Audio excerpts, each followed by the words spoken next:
Hello मेरा प्यारा बच्चा लोग को। मैं हूँ CSIP मिथुन जायसवाल। बेटा हम कर रहे हैं इकोनॉमिक्स के अंदर एक धमाकेदार रिवीजन, जिसके अंदर हमने कल वाले जो हमारा जो लास्ट वीडियो था, मतलब कल का जो वीडियो था, उसके अंदर हमने क्या देखा था। हमने देखा था सेक्शन ई से रिलेटेड डिमांड और सप्लाई का मस्त वाला रिवीजन।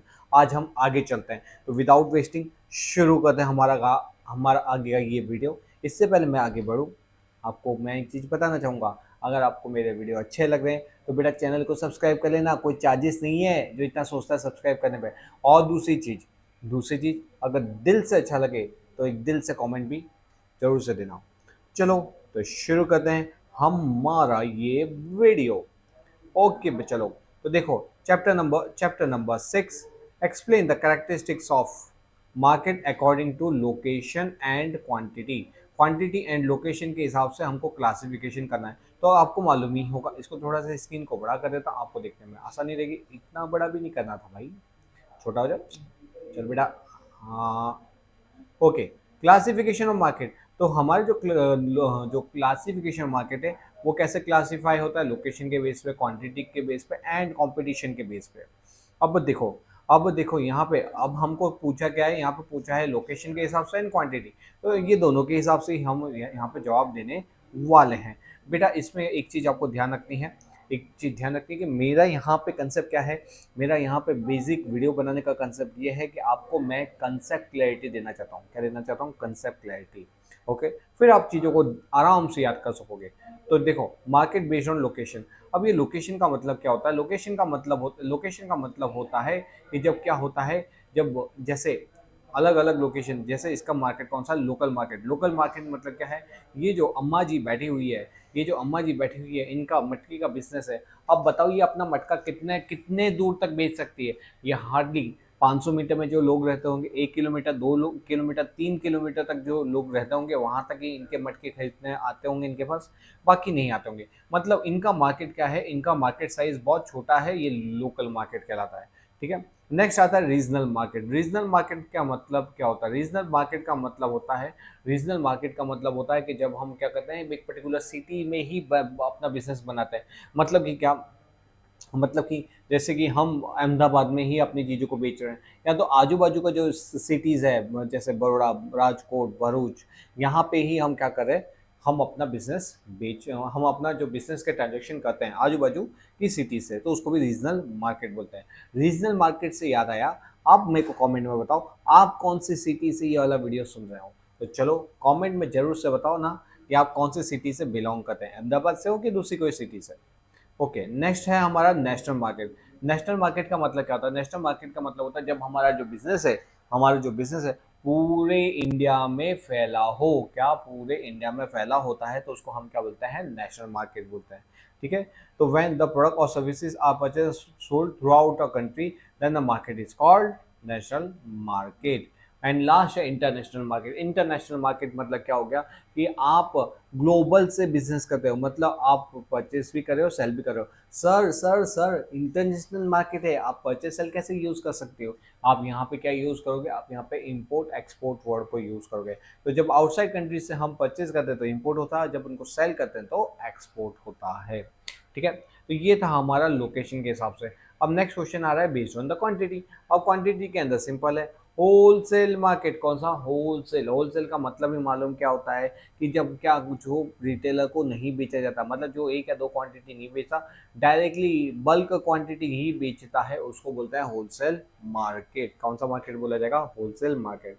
एंड नेक्स्ट आता है रिटेल मार्केट। रिटेल मार्केट के अंदर जब हम इंडिविजुअल व्यक्तियों को सेल करते हैं, हम एक एक इंडिविजुअल व्यक्तियों को, पर्सन को सेल आउट करते हैं, तो उसको बोलते हैं हम रिटेल मार्केट। कौन सा मार्केट? Retail market. ओके बेटा, नेक्स्ट क्वेश्चन आ रहा है कि परफेक्ट कंपटीशन और उसके कैरेक्टरिस्टिक्स क्या होता है। पहले मैं आपको बता दूं कि परफेक्ट कंपटीशन का मतलब क्या होता है। परफेक्ट कंपटीशन का मतलब होता है कि जब क्या होता है, चीजें एक समान होती है, होमोजीनियस होती है, चीजों में क्वालिटी डिफरेंस नहीं होता, और जहाँ पे बहुत सारे बायर, बहुत सारे सेलर होते हैं, और वो क्या करते हैं वो सेम रेट पे चीज़ों को बेचते हैं, उसी को बोला जाता है परफेक्ट कंपटीशन। बेटा परफेक्ट कंपटीशन के अंदर क्या होता है, मैंने अपने पहले वाले वीडियो में भी बताया था, अभी वाले वीडियो में भी बता दूं कि परफेक्ट कंपटीशन के अंदर जो इंडस्ट्री होती है, इंडस्ट्री वो क्या करती है, बेस्ड ऑन मार्केट सप्लाई, ये इसके हिसाब से क्या फाइंड आउट करती है, ये पर्टिकुलर प्राइस पे कितनी क्वांटिटी हमारी बेचनी चाहिए। फिर जिस प्राइस जो प्राइस डिसाइड होती है, उसी प्राइस पे एक कोई भी जो इंडस्ट्री है उसको उसी प्राइस पे बेचना पड़ता है गुड्स। ठीक है, तो यहाँ पे क्या होता है, based on market force of demand and supply हम एक पर्टिकुलर प्राइस डिसाइड करते हैं और वो प्राइस पे इंडिविजुअल व्यक्ति सेल आउट करते हैं। तो जो इंडिविजुअल फॉर्म्स होती है वो प्राइस टेकर होती है और जो इंडस्ट्री होती है प्राइस मेकर होती है। ठीक है, ओके। और यहाँ पे आ जाइए, यहाँ पे कैरेक्टरिस्टिक्स कौन कौन सा है। पहला है न्यूमरस बायर एंड सेलर। यहाँ पे बेटा बहुत सारे बायर और बहुत सारे सेलर होते हैं, इसलिए numerous buyer and seller. Identical product, सभी के जो प्रोडक्ट से सेम क्वालिटी होता है, उसमें कुछ भी डिफरेंस नहीं होता। Free entry and free exit, कोई भी अंदर आ सकता है, मतलब कोई भी मार्केट में आ सकता है, कोई भी मार्केट से जा सकता है। Perfect knowledge of the market, सभी को पूरा नॉलेज होता है पूरे कंपटीशन का, पूरे मार्केट का, पूरे प्राइस क्या चल रहा है, सबको सबको सब कुछ मालूम होता है। Mobility of factor of production, यहाँ पे क्या होता है, जो फैक्टर ऑफ प्रोडक्शन होता है, लैंड लेबर कैपिटल एंटरप्रेन्योर, वो क्या होता है, इजीली मोबाइल होता है। नो ट्रांसपोर्टेशन एक्सपेंसिव, बेटा यहाँ पे ट्रांसपोर्टेशन का खर्चा बहुत कम होता है। आप पूछोगे कि सर ट्रांसपोर्टेशन का खर्चा कैसे कम होगा। अगर है ना, जैसे अपने गुजरात के अंदर अमूल गोल्ड आता है, हाँ जी अमूल गोल्ड आता है ना, अमूल गोल्ड का रेट अगर आप अपनी शॉप से लोगे, या तो हमारे यहाँ पे आके, हमारे यहाँ पे शॉप जो होगी आपके घर से सपोज 10 किलोमीटर 20 किलोमीटर दूर होगी, तो वहाँ पे जाके भी आप परचेज करोगे तो क्या रेट में मिलेगा, सेम रेट पे ही मिलेगा, 34 रुपीज़। ठीक है, 500 ग्राम का।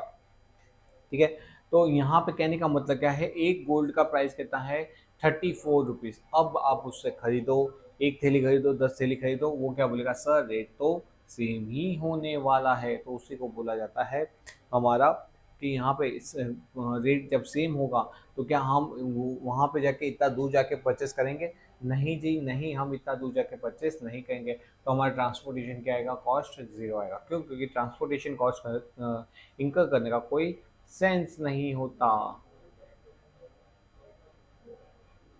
ठीक है, तो यहाँ पे हमने क्या किया, हमने किया था परफेक्ट कंपटीशन वाला क्वेश्चन। अब हम आगे चलते हैं, नेक्स्ट वाला क्वेश्चन है हमारा। चलो अब हम चलते हैं हमारे नेक्स्ट क्वेश्चन के ऊपर। नेक्स्ट क्वेश्चन है what is monopoly and it's characteristic. बेटा मोनोपोली का मतलब क्या था, मोनो मतलब होता है सिंगल और पॉली मतलब सेलर। जब क्या होता है, सिंगल सेलर होता है। मोनोपोली का मतलब क्या होता है, जब हैविंग अ वन सेलर, जब एक ही सेलर होता है तो उसे मोनोपोली कहते हैं। इसके कैरेक्टरिस्टिक्स क्या होता है, तो पहला कैरेक्टरिस्टिक्स तो मैंने आपको बता दिया, ओनली वन प्रोड्यूसर, मतलब सिर्फ मार्केट में एक ही राजा होगा जो सब कुछ सेल कर रहा होगा, there is no other seller. Absence of substitute goods, क्योंकि वही गुड्स सेल आउट कर रहा है, उसके अलावा कोई और सेल नहीं कर रहा है, तो यहाँ पे सब्स्टिट्यूट गुड्स है ही नहीं। Restriction over the entry of a new form, बेटा जब सिंगल सेलर होता है ना, वो अपना कॉम्पिटिटर क्यों बढ़ाने देगा, वो चाहेगा कि मार्केट में वही सेल करे और कोई सेल ना करे, इसलिए वो कोई भी न्यू फॉर्म को एंट्री नहीं ऑन होने देगा। तो यहाँ पे restriction over the new entry of the form. फिर है कंट्रोल ओवर द प्राइस, इसके पास क्योंकि वो सेलर है तो वो डिसाइड करेगा कि कितनी प्राइस रखी जाएगी। याद रखना बेटा, याद रखना एक इंपॉर्टेंट चीज, जब परफेक्ट कंपटीशन होता है तो उसके अंदर इंडस्ट्री, मतलब एज अ होल इंडस्ट्री मिलके प्राइस मेकर होती है, और जो इंडिविजुअल सेलर होता है वो प्राइस टेकर होता है। क्या होता है, प्राइस टेकर होता है। लेकिन मोनोपोली के अंदर, मोनोपोली फॉर्म में इंडस्ट्री ही फॉर्म होती है, क्योंकि एक ही फॉर्म है और उसका सम टोटल एक ही आएगा, तो वही इंडस्ट्री है, वही फॉर्म है, मतलब क्या होता है, वही इंडस्ट्री का मालिक होता है। इसका मतलब बेटा ये हुआ, इसका मतलब ये हुआ कि उसके पास पूरा कंट्रोल होता है प्राइस डिसाइड करने का। ओके, क्योंकि वो सिंगल सेलर है इसलिए वो कैसा प्रॉफिट अर्न करता है, सुपर नॉर्मल प्रॉफिट। कैसा, super normal profit. Super normal profit मतलब बहुत जबरदस्त प्रॉफिट अर्न करता है। कैसा प्रॉफिट अर्न करता है, बहुत जबरदस्त। प्राइस डिस्क्रिमिनेशन, यहाँ पे वो चाहे तो एक भाई दे, ओ भाई तू बहुत पैसे वाला है, तुझसे मैं क्या करूंगा, डबल रेट पे तेरे को माल बेचूंगा, और भाई तुम्हारी हालत खराब दिख रही है, तुमको मैं अर्धे रेट पे दे दूंगा, कॉस्टिंग पे बेचूंगा। इसका मतलब वो अलग अलग परचेजर से, अलग अलग बायर से प्राइस डिस्क्रिमिनेशन कर सकता है। यहाँ पे मैंने आपको ये वाला पॉइंट ऑलरेडी बता दिया, फॉर्म ही इंडस्ट्री होता है। ठीक है, मस्त लगा ना। चलो नेक्स्ट वाला question, what is mean by market. बेटा सिंपल है, मार्केट का मतलब क्या होता है, मार्केट के अंदर अंदर कौन होता है, बायर और सेलर, जहां इकट्ठे होते हैं, बायर खरीदने के लिए जाता है, सेलर अपनी चीजें बेचने के लिए जाता है, और दोनों जहां पे इंटरेक्शन करते हैं, भाई मेरे को ये चीज खरीदनी है, वो बोलता है मेरे को ये चीज बेचनी है, और जो प्राइस पॉइंट पे वो डिसाइड किया जाता है जब उनका ट्रांजेक्शन होता है, उसी को तो बोलते हैं हम मार्केट। ठीक है, तो ये मार्केट एक ऐसा प्लेस है जहां पे बाइंग एंड सेलिंग की जाती है। बायर एंड सेलर का सिंपल एक ही गोल होता है, ट्रांजैक्शन एंटर करने का और exchange of goods and service. इसके कैरेक्टरिस्टिक्स क्या है, यहाँ पे बहुत सारे सेलर होते हैं, गुड्स एंड सर्विसेज अवेलेबल की जाती है, और as per the demand and necessary के हिसाब से, अगर डिमांड ही नहीं होगी तो आप बाय सेल कर करके थक जाओगे, सेलिंग होगा ही नहीं। इसलिए आपको याद रखना कि सेलिंग वही प्रोडक्ट होगा जिसकी डिमांड होगी। ठीक है, यहाँ पे buyer and seller come into the contract, दोनों कॉन्ट्रैक्ट में आते हैं एक दूसरे के, और वहां पे प्री डिसाइडेड प्राइस के ऊपर चीजों को बेचा जाता है। Buyer and seller have the information about the current market scenario situation, तो बायर एंड सेलर को करंट मार्केट सिचुएशन की पूरी इंफॉर्मेशन होती है। यही होता है मार्केट, उसके कैरेक्टरिस्टिक्स। नेक्स्ट आता है व्हाट इज मोनोपोलिस्टिक कंपटीशन और उसके कैरेक्टरिस्टिक्स। ओके, क्वेश्चन नंबर हमारा 5 है ये। ओके, तो बेटा मैं आपको वैसे ये वाला क्वेश्चन पे आगे चलाऊं, उसके पहले मैं आपको बता दूं कि मैंने आपको कह के हर एक चैप्टर्स के मोस्टली जो थियरी वाले जो बकवास चैप्टर थे उसके अलावा बाकी सारे चैप्टर्स के मैंने आपको क्या दिया, वन शॉट्स दिए हुए। जाके उसको चेकआउट करो, उसको देखो, उसको सुनो, मस्त आपका रिवीजन होगा। चलो, मोनोपोलिस्टिक फॉर्म का मतलब क्या होता है। मोनोपोलिस्टिक फॉर्म का मतलब होता है यहाँ पे आपको दो कॉम्बिनेशन देखने को मिलती है, perfect competition and monopoly form. ठीक है, monopoly form and perfect competition दोनों का कॉम्बिनेशन यहाँ पे मिलता है, उसी को बोला जाता है मोनोपोलिस्टिक कंपटीशन। मतलब कि क्या, मतलब कि यहाँ पे ऐसा होता है कि जैसे परफेक्ट कंपटीशन के अंदर क्या होता है, large number of buyer and numerous buyer. ठीक है, तो यहाँ पे भी मोनोपोलिस्टिक कंपटीशन के अंदर भी क्या होगा, बहुत ज़्यादा ही फॉर्म्स होंगी और बहुत ज़्यादा ही बायर होंगे। फिर प्रोडक्ट डिफरेंशिएशन, बेटा ये परफेक्ट कंपटीशन का पार्ट नहीं होता। परफेक्ट कंपटीशन में तो प्रोडक्ट क्या होते हैं होमोजीनियस आइडेंटिकल, लेकिन यहाँ पे हमारे प्रोडक्ट कैसे होंगे, प्रोडक्ट डिफरेंशिएशन होता है, मतलब हर एक प्रोडक्ट का अलग अलग सेलर के पास अलग अलग प्रकार का प्रोडक्ट होता है, मतलब किसी की क्वालिटी कुछ अलग होती है, किसी की क्वालिटी अलग होती है। ठीक है, जैसे आप मोबाइल्स के अंदर भी तो देखते हो ना कि वो कोई रैम में बहुत अच्छा होता है, कि कैमरा में अच्छा होता है, कोई स्पीड के अंदर अच्छा होता है, वैसे ही।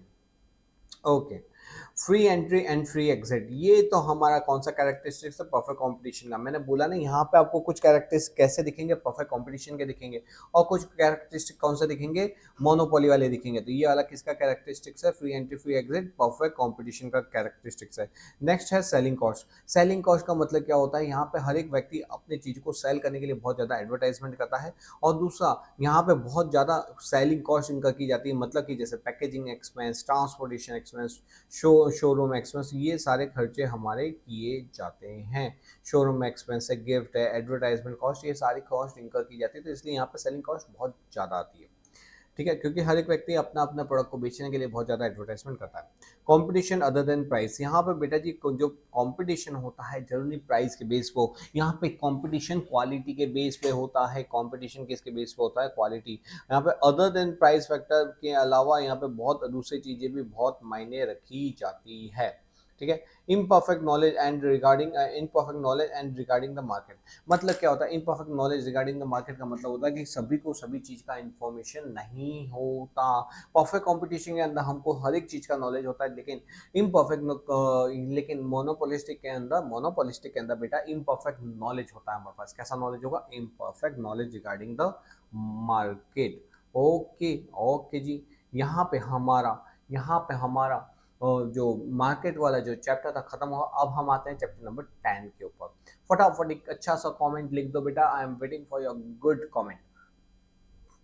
जैसे ही आपका कोई अच्छा कमेंट आता है तो हमको रियल दिल से बहुत अच्छा लगता है कि चलो हमने किसी की लाइफ में कुछ अच्छा मतलब हमने किसी की अच्छी हमने किसी की लाइफ में बहुत एक अच्छा चेंज लेके आए, या तो कुछ किसी को एक अच्छी चीज़ प्रोवाइड की। तो जब आपके कमेंट्स आते हैं तब लगता है हाँ सच में ये बंदे को हमने बहुत अच्छी हेल्प किया।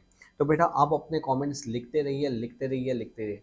जरूरी नहीं एक कमेंट अच्छा लगे तो 5-6 कमेंट लिखिए। कमेंट किसके लिए मना है, हम आपके लिए एक एक 1.5 घंटा ये वीडियोस बनाते हैं तो आप अपना 2-3 मिनट तो आराम से निकाल सकते हो ना। चलो आ जाओ, और उस कमेंट जब भी लिखो जब आपको वीडियो अच्छा लगे तो। ओके आ जाओ, चैप्टर नंबर 10 के अंदर बोला कि टाइप्स ऑफ डेफिसिट क्या होता है। अब मजेदार क्वेश्चन है, टाइप्स ऑफ डेफिसिट क्या होता है बेटा। पहले तो डेफिसिट होता क्या है, what we understand by what do we understand by the deficit बेटा। यहाँ पे क्या होता है ध्यान से समझना। हम है ना बजट के अंदर क्या करती है, बजट के अंदर क्या करती है गवर्नमेंट, गवर्नमेंट लोगों से क्या करती है कलेक्शन, पैसा कलेक्ट करती है। क्या कलेक्ट करती है, मनी कलेक्ट करेगी। मनी को कलेक्ट किया जाएगा और वही मनी को कलेक्ट करके कहाँ लगाया जाएगा, लोगों के डेवलपमेंट में लगाया जाएगा। किसके लिए लगाया जाएगा, किसके लिए लगाया जाएगा, कंट्री के डेवलपमेंट में, कंट्री के डेवलपमेंट में लगाया जाता है। जिसके कारण क्या होता है, एक हाथ से पैसा आता है, एक हाथ से पैसा आता है और दूसरे हाथ से पैसा जाता है। अब कितनी बार क्या आता है, कितनी बार क्या होता है, जो पैसा जा रहा है, सपोज कि हमने 100 का खर्चा किया और 100 की ही इनकम हुई है, तो हमारे हाथ में क्या बचा, हाथ में कुछ नहीं बचा। तो अगर सपोज हमारी 100 की इनकम हुई और हमने खर्चा जो किया हुआ है वो 90 रुपीज़ का किया हुआ, तो हमारे हाथ में कितना बच गया, 10 बच गया। तो इसे बोलते हैं हम सरप्लस बजट। कौन सा बजट, देखो ये होता है, इसको बोलते हैं बैलेंस बजट, बीबी। कौन सा बजट होता है, बैलेंस बजट। लेकिन क्या होता है, जब हमारा रेवेन्यू मतलब हमारी इनकम, जब हमारी इनकम नॉट इक्वल टू हमारा एक्सपेंस होता है, तो उस टाइप के उस सिचुएशन में हमारा बजट कैसा होता है, अनबैलेंस बजट होता है, अनबैलेंस बजट होता है। और अनबैलेंस बजट के अंदर दो प्रकार के बजट होते हैं, कौन से, surplus budget and deficit budget. कौन सा, surplus budget and deficit budget. तो बेटा ये कौन सा बजट है, सरप्लस बजट है। और नेक्स्ट कौन सा आता है, सपोज सपोज सपोज सपोज मेरा बच्चा, यहाँ पे अगर आपने इनकम अर्न की 100 रुपये लेकिन खर्चा कर दिया 120, ओहो, इनकम से ज़्यादा खर्चा कर दिया, तो आपका जो बजट हो जाता है डेफिसिट बजट हो जाता है। कैंसर बजट हो जाता है, डेफिसिट बजट हो जाता है। ओके जी। अब डेफिसिट बजट के अंदर भी अलग अलग टाइप्स ऑफ बजट होते हैं। कौन कौन से, देख बेटा, अगर मैं चाहता तो ये क्वेश्चन डायरेक्टली आपको डेफिसिट बजट से एक्सप्लेन कर सकता था, लेकिन मेरा कंसेप्ट क्या है, मेरा पढ़ाने का तरीका क्या है कि आपको पूरी अंडरस्टैंडिंग होनी चाहिए कि आप क्या पढ़ रहे हैं, क्यों पढ़ रहे हैं, किस लिए पढ़ रहे हैं। इसलिए पहले मैंने आपको डिफरेंट टाइप ऑफ बजट बताया, और इसके अंदर अब हम देखेंगे कि डेफिसिट बजट क्या होता है। बेटा डेफिसिट बजट का मतलब क्या होता है, ये बजटरी डेफिसिट, ये डिफरेंट टाइप्स ऑफ बजट है, उसके अंदर टाइप्स ऑफ डेफिसिट है, उसके अंदर बजटरी डेफिसिट। बजटरी डेफिसिट का मतलब क्या था, बजटरी डेफिसिट का मतलब सारी इनकम सारे खर्चे, इनकम कितने, सारी इनकम और सारे खर्चे। तो यहाँ पे total receipt and total expenditure. Total expenditure में दो प्रकार के खर्चे होते हैं, रेवेन्यू एक्सपेंडिचर, कैपिटल एक्सपेंडिचर। और रिसिप्ट में भी दो प्रकार की इनकम होती है, revenue receipt and capital receipt. ठीक है, रेवेन्यू रिसिप्ट कैपिटल रिसिप्ट का टोटल करो तो टोटल रिसिप्ट, एंड खर्चों का दोनों का खर्चों का टोटल करो, revenue expenditure and capital expenditure, तो क्या बचेगा, टोटल एक्सपेंडिचर। नेक्स्ट आता है रेवेन्यू डेफिसिट। रेवेन्यू डेफिसिट क्या होता है, रेवेन्यू डेफिसिट नाम ही सजेस्ट करता है भाई, रेवेन्यू क्या, रेवेन्यू, रेवेन्यू, रेवेन्यू के अंदर क्या करना है, रेवेन्यू एक्सपेंडिचर लेने हैं और रेवेन्यू इनकम लेनी है, सिर्फ दो ही इनकम लेनी है, revenue expenditure and revenue income. दोनों का डिफरेंस निकाल दो, रेवेन्यू डेफिसिट हो जाएगा। ओके जी, ओके। फिजिकल डेफिसिट, बेटा फिजिकल डेफिसिट क्या होता है, फिजिकल डेफिसिट के अंदर हम क्या करते हैं, वो बजटरी डेफिसिट ही होता है, लेकिन उसमें जो कैपिटल बोरो, जो हमारा बोरिंग था उसको कंसिडर नहीं करना होता है। इसलिए हम क्या करते हैं, बजटरी डेफिसिट के अंदर बोरिंग जो है वो क्या कर देते हैं, प्लस कर देते हैं, क्या कर देते हैं, प्लस। मतलब जो आपका बजटरी डेफिसिट आया, वैसे आपके प्रैक्टिकल क्वेश्चन आता नहीं है, बस सीबीएसई वालों के लिए प्रैक्टिकल क्वेश्चन आता है, तो उनको हम बहुत ज़्यादा ही डिटेल में समझाते हैं। आपको खाली ये याद रखना है कि आप या तो आप बजटरी डेफिसिट का फॉर्मूला लिख दो, मतलब total budget expenditure minus total receipt, उसमें से क्या करना है, एक्सक्लूड करना है बोरोइंग। या तो आप क्या करो, सिंपल बजटरी डेफिसिट निकालिए ना, उसमें बोरोइंग को ऐड कर दो। ठीक है। प्राइमरी डेफिसिट मतलब क्या होता है, आपकी जो ऊपर फिजिकल डेफिसिट आई है, आपके ऊपर कौन सी डेफिसिट आई है, फिजिकल डेफिसिट। उस फिजिकल डेफिसिट के अंदर इंटरेस्ट का जो पोर्शन होता है उसको, इंटरेस्ट पेमेंट को माइनस कर दो, इंटरेस्ट पेमेंट को क्या करेंगे, माइनस करेंगे, तो क्या आ जाएगा, हमारा प्राइमरी डेफिसिट आ जाएगा। ओके, तो ये था हमारा बेटा डिफरेंट टाइप्स ऑफ डेफिसिट्स। अब हम चलते हैं नेक्स्ट पॉइंट के ऊपर। मीनिंग ऑफ बजट, ये बजट क्या होता है बेटा? बजट वो होता है जिसके अंदर हम क्या करते हैं, हम एस्टिमेट करते हैं। याद रखना बजट है ना आने वाले साल का होता है, इसलिए हम क्या करते हैं यहाँ पे, जैसे आपके मम्मी पापा भी तो बजट बनाते होंगे ना हर मंथली के मंथली, वैसे ही ये बजट गवर्नमेंट को भी बनाना पड़ता है कि आने वाले साल में, in the next year, in the next pursuing year, government कौन कौन से खर्चे करने वाली है, उसके सामने कौन कौन से इनकम होने वाली है, उसी को बोला जाता है बजट। तो यहाँ पे आइटम वाइज गवर्नमेंट को, क्योंकि वो पैसा किसका है, गवर्नमेंट का है नहीं, वो हमारा पैसा है, पब्लिक का पैसा है, इसलिए गवर्नमेंट को पब्लिक के लिए क्या होती है, रिस्पॉन्सिबल होती है, इसलिए वो क्या करती है, हर एक खर्चे को क्या करती है, हर एक खर्चे को उसको जवाब देना पड़ता है कि वहाँ उसने कहाँ कहाँ खर्चा किया। तो बेटा यहाँ पे क्या है, आइटम वाइज उसका एस्टिमेशन, आइटम वाइज एस्टिमेशन निकाला जाता है कि कितने कितने खर्चे करने वाली है, उसके सामने कितने कितने इनकम होने वाले हैं, और टोटल उसका कितना डेफिसिट होगा या तो सरप्लस होगा। ठीक है। अब मेन एलिमेंट ऑफ बजट, अब बजट के मेन एलिमेंट्स कौन कौन से, मतलब बजट के अंदर कौन कौन सी चीज़ों को ध्यान रखा जाता है, ऑब्जेक्टिव ऑफ बजट भी बोला जाता है। सबसे पहले बेटा ऑब्जेक्टिव क्या होता है, यहाँ पे हम क्या करते हैं, to obtain approval of the body of elected representative. बेटा जी यहाँ पे क्या होता है, एक मिनट, हाँ, obtain approval of the body of elected representative, इसका मतलब ये होता है कि यहाँ पे उसको, जो इलेक्टेड बॉडी है, जो इलेक्ट, जो जिसको पब्लिक ने सिलेक्ट करके कहाँ भेजा हुआ है, पार्लियामेंट में भेजा हुआ है, राज्यसभा लोकसभा में भेजा हुआ है, तो वहाँ पे उनकी अप्रूवल चाहिए होती है। ठीक है, तो उनकी अप्रूवल के बिना वो बजट पास नहीं होता। तो गवर्नमेंट को क्या करना पड़ता है, जितने भी लोग, जितने बंदे बैठे हुए इलेक्टेड बॉडी के थ्रू, मतलब इलेक्टेड बॉडी के थ्रू वो सिलेक्ट होकर आए, उन सबकी क्या चाहिए होगी, उनकी अप्रूवल चाहिए होगी। To get idea regarding available resources and area require expenses, मतलब क्या होगा, तो उनको क्या लेना पड़ता है, उनको बताना पड़ता है भाई हम कहाँ कहाँ खर्चा करने वाले हैं। And idea regarding available resources, हमारे पास कौन कौन से सोर्स ऑफ इनकम है, रिसोर्सेज कौन कौन से, and and area requiring expenses, इसका मतलब होता है कि कहाँ कहाँ हमको एक्सपेंस करने की जरूरत है, तो कहाँ से इनकम आएगी और कहाँ खर्चे जाएंगे ये भी हमको बताना पड़ता है, इसलिए यहाँ पे ये भी हमारा ऑब्जेक्टिव होता है। To provide direction for allocation of resources, बेटा जब हम कोई चीज़ को लिख देते हैं कि भाई हम इतना इतना खर्चा करेंगे, तो नेक्स्ट ईयर वो उसी डायरेक्शन में हम खर्चा करते हैं। बेटा वैसे ही ये वैसा ही चीज़ होगा, अगर आप कोई चीज़ को प्लान करते हो तो आप प्लानिंग के अकॉर्डिंग ही फिर पढ़ते हो, लेकिन अगर कोई चीज़ का प्लान नहीं किया तो जो मन में आया वो पढ़ लिया, नहीं मन में आया तो नहीं पढ़ा, इसलिए बेटर है कि आप सब भी अपनी लाइफ में प्लान करो और प्लानिंग के साथ पढ़ो। Next, for knowledge of public, ये हमारे पब्लिक के नॉलेज के लिए, पब्लिक को मालूम पड़ सके, क्योंकि ये किसका पैसा है, पब्लिक का पैसा है, तो पब्लिक का पैसा है तो पब्लिक को भी तो मालूम होनी चाहिए ना आप कहाँ कहाँ एक्सपेंडिचर कर रहे हो। तो यहाँ पे पब्लिक के नॉलेज के लिए भी क्या किया जाता है, ये बजट प्रिपेयर किया जाता है ताकि पब्लिक को मालूम पड़े कि गवर्नमेंट कौन कौन से सेक्टर में कितना कितना एक्सपेंडिचर कर रही है।